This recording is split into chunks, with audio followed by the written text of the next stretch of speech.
Bonjour à tous et bienvenue à cette dernière vidéo coup de cœur spéciale carte blanche. Alors pour cette dernière vidéo, je vais vous présenter Jefferson de Jean-Claude Moulois et illustré par Antoine Ronzon. Alors Jefferson, ça nous raconte l'histoire de Jefferson, un petit hérisson qui vit sa vie tranquillement, jusqu'au jour où il sera accusé à tort d'avoir assassiné Monsieur Edgar, son coiffeur.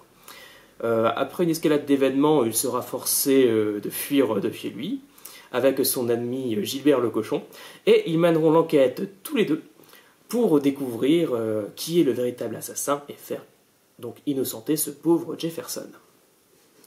C'est un livre, ce qu'on remarque en premier en le lisant, qui nous fait vraiment ressentir la beauté du quotidien.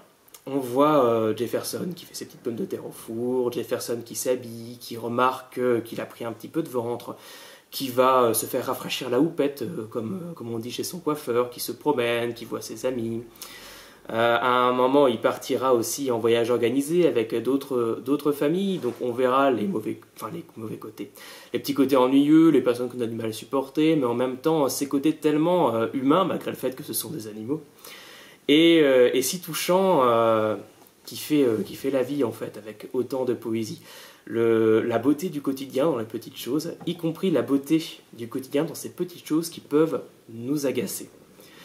Ce qui est assez sympa, c'est que le meurtre en fait est un peu écrit de la même manière, même si c'est quelque chose, forcément, c'est un assassinat, donc c'est pas facile à vivre pour ce pauvre Jefferson.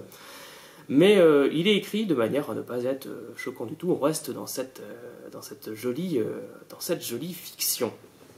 Jefferson donc va se rendre avec son ami dans le monde des humains pour mener son enquête pour découvrir qui a tué Monsieur Edgar. Et là, on a le polar qui se met en place. Et c'est assez sympa parce qu'on est vraiment pris par les découvertes de Jefferson qui progresse petit à petit et toujours porté par ces beautés du quotidien. Je le dis assez souvent, mais un polar, c'est une enquête dans un cadre et ces deux éléments sont très importants. Et là, le cadre, il est vraiment bien fichu. On a les beautés de la ville, on a l'ambiance également. Tout ça avec ce style d'écriture qui nous porte tout du long. Mais c'est un livre aussi qui parle beaucoup de la cause animale.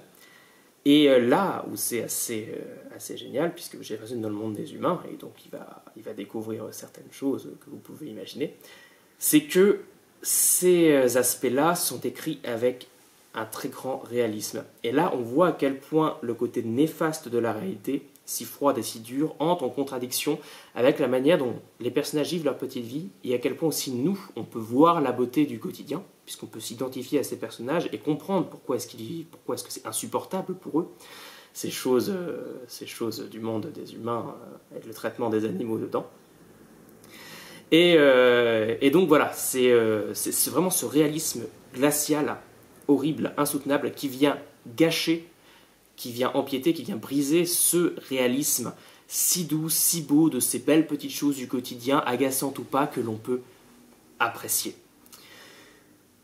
Donc voilà, ce livre parle beaucoup de ça, c'est un axe assez important. Et aussi vraiment très bien mené, parce que même si c'est important dans le livre, il n'y a pas non plus que ça. L'histoire, les personnages, tout ce qui est développé est également assez essentiel. Et c'est là qu'on se rend compte que le monde de Jefferson, même s'il n'est pas laissé autant au hasard que ça, c'est-à-dire qu'on a plusieurs êtres dedans, les êtres humains, les animaux doués de parole, et les animaux qui ne sont pas doués de parole. Et en fait, cette imbrication de ces trois catégories fait que nous, on va ressentir notre propre monde assez différemment.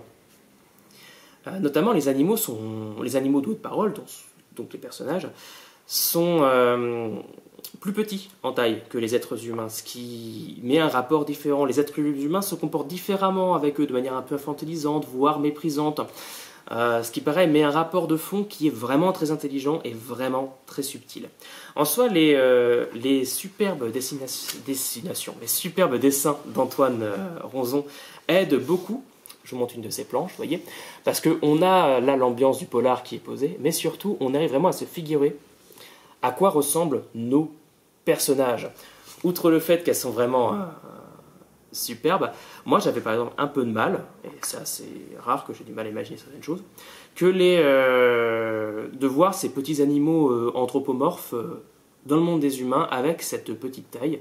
Et ces dessins m'ont permis très délicatement et très naturellement de me figurer ça à la perfection.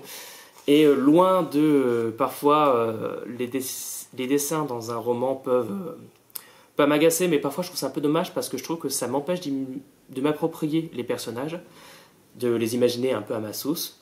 Et là, ça a été l'inverse. Ça m'a permis vraiment d'en profiter encore plus. Et c'était vraiment une lecture très agréable.